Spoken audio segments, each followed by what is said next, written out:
Olá pessoal, sejam todos muito bem-vindos novamente ao canal Raciocínio Crítico com Francilene Bello.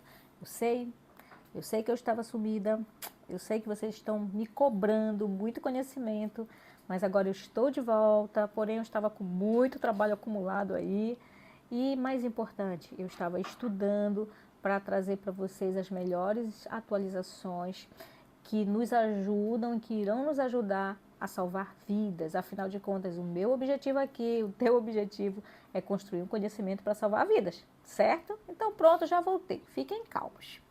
Olha só, hoje nós vamos falar de um assunto importantíssimo. Olha só, da tríade letal para o quarteto da morte. Cara, o que é isso, Franci? Pois é, a ciência é isso aí. A ciência ela está em movimento o tempo todo para nos trazer cada vez mais informações que nos dê a capacidade de ajudar o nosso doente, seja na condição que ele estiver. E quando a gente fala em tríade letal, fazendo aí uma retrospectiva, lembrando que hipotermia, acidose metabólica e coagulopatias, estas três condições juntas podem contribuir para a morte do nosso doente. Então, muitos chamam também de chá da morte. CHA, chá da morte. Pois é. Só que agora a ciência nos trouxe mais uma informação, que um outro elemento em baixa concentração se junta com esses três aqui, com essas três condições, e pode contribuir para exacerbar a tríade letal e, infelizmente, levar o nosso doente a óbito se esse elemento não for dosado e reposto na quantidade apropriada, certo? Então, vamos recapitular. Lembrando que, aí eu lembro vocês que no trauma, o que mata mais o doente é a hemorragia, certo? A gente já falou várias vezes nesse canal. 30 a 40% de todos os doentes que morrem por trauma morrem por hemorragia. 50% das mortes que acontecem nas primeiras 24 horas do trauma acontecem por hemorragia. Só que essas mortes, muitas vezes, elas não são imediatas. Elas não são dentro das primeiras 24 horas. Elas são mortes tardias. Mortes relacionadas a complicações. E uma dessas complicações é a tríade letal. Por quê? Porque o doente que sangra muito, a primeira coisa que vai acontecer é o organismo fazer vasoconstrição periférica para tentar trazer esse sangue da periferia para os órgãos nobres, principalmente coração e cérebro. Mas isso não é legal. Por quê? Porque com esse quadro de vasoconstrição periférica acontece a hipotermia. Então o calor diminui a temperatura do organismo e essa hipotermia interfere diretamente lá na nossa cascata de coagulação. Lembra que para formar um coágulo tem toda uma cascata que acontece desde o fator 12 e cada fator vai ativando outro fator, e dentro dessa ativação vários componentes interferem dentro dessa cascata para ativar pH do sangue, a temperatura, cálcio, potássio, vitamina K, potássio, enfim, vários fatores entram aí para contribuir nessa cascata. Tudo bem. Só que tem um problema. Dentro dessa cascata, o fator 7 não consegue ativar o fator 7A numa temperatura muito baixa. E quando um fator não ativa o outro, no finalzinho vai ter um problema, que é a formação do coágulo, que não vai acontecer. Então, todos os fatores têm que ser ativados, por isso que é uma cascata, para que no finalzinho haja o que a gente chama de coagulação primária. É o organismo tentando parar o sangramento, né? Então ele vai fazer vasoconstrição primeiro, vai mandar primeiro um monte de plaquetas que vai reagir diretamente com a fibrina, vai retrair para formar o coágulo e tentar se defender e parar a hemorragia. Só que isso não vai acontecer. Por quê? Porque o fator 7 não conseguiu ativar o fator 7A. Porque a temperatura está muito baixa. Por isso que a gente fala sempre, na hora que você vai atender um doente em choque hipovolêmico, você tem que repor volume aquecido. E o volume que a gente repõe hoje era uma quantidade menor, até 1.000 ml. Se o doente não estabilizar com 1.000 ml aquecido a 39 graus para prevenir a hipotermia, se a gente não fizer isso, ou se ele não melhorar com os primeiros 1.000 ml, já precisa pensar em repor concentrado, hemocomponentes, plaquetas, hemácias e plasma. Na dosagem de 1 para 1 para 1, uma bolsa de plaquetas, para uma bolsa de hemácias, para uma bolsa de plasma. Essa seria a reposição ideal, o mais precocemente possível, para tentar melhorar aqui o quadro melhorar prevenir a tríade letal, certo? Pronto. Então, a gente não pode hemodiluir o doente muito. Tudo bem. Não pode hemodiluir o doente. Então, esse quadro de hipotermia, ele leva à disfunção plaquetária e de fatores de coagulação, levando diretamente a coagulopatias, como a gente está falando aqui. Só que não é só isso. A hipotermia leva também à disfunção miocárdica. Ela diminui a atividade do miocárdio. E com a diminuição dessa função miocárdica, há diminuição no fornecimento de O2 para o organismo.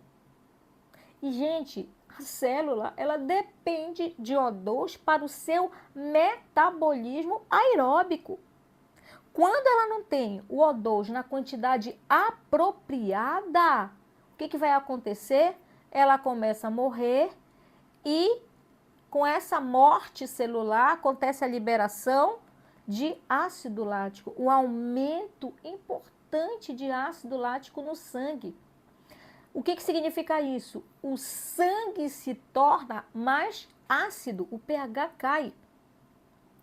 Além disso, existe também a inativação de fatores que são pH dependentes. Existem fatores, existem reações químicas que dependem totalmente de um sangue com seu pH neutro. O que é isso? Um pH de 7,40. E quando há um acúmulo muito grande de ácido nesse sangue, de ácido lático nesse sangue, esse sangue começa a se tornar ácido, acidose metabólica. Então, essa acidose metabólica também vai contribuir para coagulopatias, porque dentro da cascata de coagulação, a cascata ela acontece dentro de um pH neutro. E esse pH não está neutro. Então, você está vendo como elas são interligadas, elas juntas, elas são fatais, ela é fatal. Só que agora não é só isso. A ciência já está mostrando, já mostrou que além da tríade letal, existe mais um elemento aí que contribui e que muitos profissionais não estão atentando, que é justamente o cálcio. O cálcio, ele participa de muitos processos metabólicos, de muitos, principalmente dentro da cascata de coagulação. E a diminuição de cálcio interfere diretamente na cascata de coagulação. Um exemplo para vocês aqui, ó, o cálcio ele se liga aos fatores 2, 7, 9 e 10 dentro da cascata. O fator 2 é o que vai formar a protrombina. Além disso, ele ajuda na conversão do fibrinogênio em fibrina, que também vai agir lá no finalzinho da cascata para se tornar coágulo junto com as plaquetas. Vocês estão entendendo que se esse cálcio não for dosado, não for identificado e não for reposto para o organismo, todo o cuidado que nós estamos tendo com esse doente, infelizmente, não vai ser suficiente para salvar a vida dele. Então, além do volume aquecido que nós precisamos infundir nesse doente, o volume a 39 graus, numa quantidade apropriada, no máximo 1.000 ml, depois a gente já precisa pensar em hemocomponentes. Isso a gente vai falar agora na atualização da nova novo quadro de classes do choque hipovolêmico, vai ser a nossa próxima aula. Guardem aí, maravilhosa atualização, já dentro do PHTLS 10ª edição. Então, se esse cálcio não for dosado e reposto de forma apropriada, todo o cuidado que a gente está tendo com esse doente pode ser em vão. Então, esses 4 componentes juntos, eles se tornam, eles ficam num ciclo vicioso que infelizmente vai contribuir para a morte precoce ou tardia desse nosso doente. Então, repetindo, não basta repor volume aquecido para prevenir a hipotermia, não adianta prevenir a tríade letal, infundir sangue mais precocemente, sangue, hemocomponentes, plasma, hemácias, plaqueta, o mais precocemente, se o cálcio do nosso doente não for dosado e reposto na quantidade apropriada.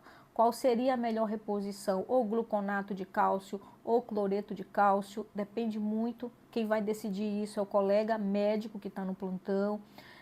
O gluconato de cálcio, ele é menos irritante, mas ele tem uma concentração menor do que o cloreto de cálcio, mas o cloreto de cálcio é mais irritante. Enfim, isso aí quem vai decidir é o colega médico de plantão, certo?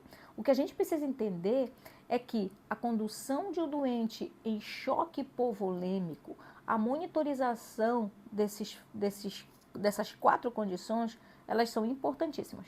Então, por isso que se chama diamante da morte ou quarteto da morte. Diamante porque as 4 condições juntas, elas formam um tipo de diamante. Por isso que ela também é chamada de diamante da morte ou quarteto da morte. Como evitar? Simples.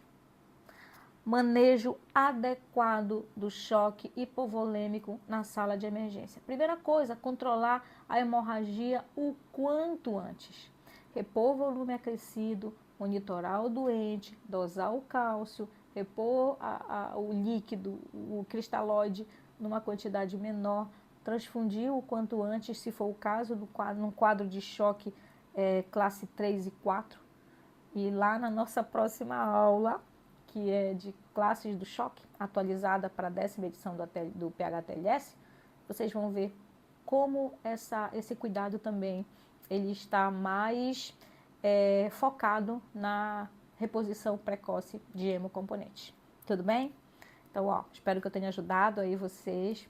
Mais um conhecimento aí que a gente construiu. Dá o teu like no finalzinho, compartilha, estuda, porque eu tenho certeza que o teu conhecimento vai te dar muita propriedade, muita autoridade, muita autonomia para conduzir qualquer doente crítico dentro da sala de emergência. Fica aqui com a gente, não sai daqui não, fica aqui com a gente, que a gente vai aí juntos construir mais conhecimento ainda. Tchau, pessoal. Obrigada aí pela atenção de todos.